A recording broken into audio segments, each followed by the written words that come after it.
الحمدللہ ثم الحمدللہ، یہ اللہ تبارک و تعالیٰ کی عنایتیں، اس کا خاص کرم کہ قرآن مجید فرقان حمید، اس کا ترجمہ اور تفسیر الحمدللہ یہ اب ایک سلسلہ شروع ہونے والا ہے، اور آپ اللہ کی رحمت سے اور رب کریم کی مدد سے، اس کی نصرت سے، اس کی حمایت سے آپ انشاءاللہ تعالی اب قرآن مجید فرقان حمید کا ترتیب سے ترجمہ اور تفسیر جو ہے وہ ملاحظہ فرماتے رہیں گے۔ تو آج ہم تعوذ سے جو ہے اس کا باقاعدہ آغاز کرتے ہیں، کیونکہ قرآن مجید فرقان حمید جب ہم پڑھتے ہیں تو اعوذ باللہ من الشیطان الرجیم، یہاں سے اس کا آغاز ہوتا ہے، اور یہ اللہ تبارک و تعالیٰ کا حکم ہے۔ چنانچہ ارشاد باری تعالیٰ ہوا فَإِذَا قَرَأْتَ الْقُرْآنَ فَاسْتَعِذْ بِاللَّهِ مِنَ الشَّيْطَانِ الرَّجِيمِ۔ ترجمہ: تو جب تم قرآن پڑھو تو اللہ کی پناہ مانگو شیطان مردود سے۔ معلوم ہوا کہ تلاوت قرآن کے وقت تعوذ کا پڑھنا حکم الہی ہے۔ تعوذ کو تسمیہ پر مقدم کیوں کیا گیا؟ تسمیہ کہتے ہیں بسم اللہ شریف کو، تو یہ بعد میں شیطان سے پناہ پہلے، کیا وجہ؟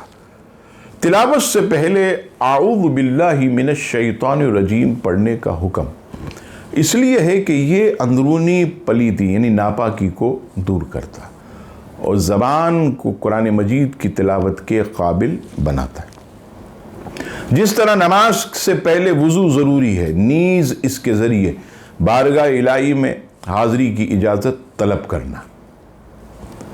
اور یہ بھی یاد رہے کہ تلاوت سے قبل تعوذ اور تسمیہ پڑھنا یہ فرض نہیں، یہ واجب نہیں، یہ مستحب عمل ہے، اس سے بہت زیادہ برکت نصیب ہوتی ہے۔ صحیح بخاری کی ایک حدیث پاک آپ کی خدمت میں عرض کروں، حدیث نمبر 3276، فرمائے کہ شیطان تم میں سے کسی کے پاس آتا ہے اور اس سے کہتا ہے یہ کس نے پیدا کیا، وہ کس نے پیدا کیا، حتیٰ کہ بعد میں کہتا ہے کہ تیرے رب کو کس نے پیدا کیا۔ آقا فرماتے لہٰذا تم جب اس مقام کو پہنچ جاؤ گے، شیطان تمہیں یہ کہے کہ تمہارے رب کو کس نے پیدا کیا، تو فرمایا شیطان سے اللہ کی پناہ طلب کرو اور اس شیطانی خیال کو ترک کر دو۔ یعنی کیا مطلب؟ ایک حدیث پاک میں جو تفصیل سے بیان کیا، فرمایا یہ ہاتھی کی سونڈ کی طرح آتا ہے اور بندہ مومن کے دل کے اندر سونڈ داخل کرتا، یہاں سے وسوسے ڈالتا۔ تو فرمایا کہ 3 بار اعوذ باللہ من الشیطان الرجیم، اعوذ باللہ من الشیطان الرجیم، اعوذ باللہ من الشیطان الرجیم، پھر 3 بار تھتکار دو، تھو تھو تھو، فرمایا یہاں سے دفع ہو جائے۔ اور صحیح مسلم کی حدیث پاک جو 2203 ہے، اس میں اس کا اشارہ بھی کہ حضرت سیدنا عثمان بن ابی العاص اس کو روایت کرتے، فرمایا کہ شیطان بائیں جانب سے آتا، عرض کیا شیطان میرے اور نماز میں تلاوت کے درمیان حائل ہو جاتا ہے اور الجھانے کی کوشش کرتا۔ آپ دیکھیے کبھی آپ نماز پڑھ رہے ہوں، الجھا دے گا، 1 ہوئی 2 ہوئی 3 ہوئی 2 ہوئی 3 ہوئی، یہ کون ہے؟ یہ شیطان۔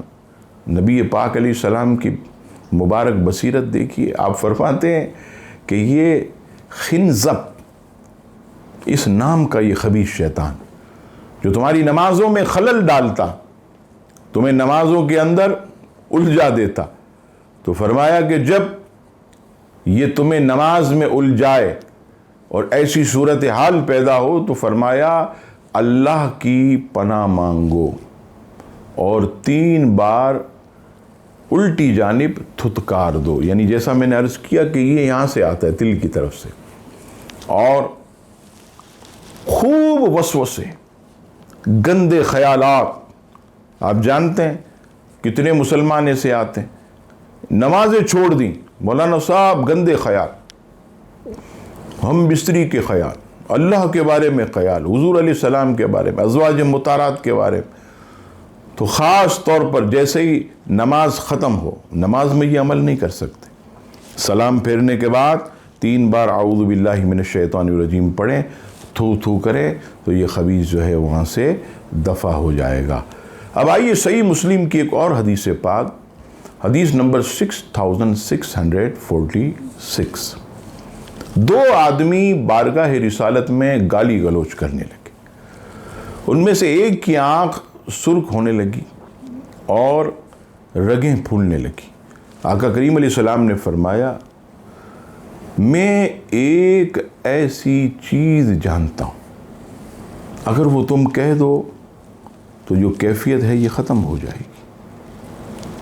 آپ علیہ السلام فرماتے ہیں کہ کہو اعوذ باللہ من الشیطان الرجیم، کہ پناہ مانگتا ہوں اللہ کی شیطان مردود سے.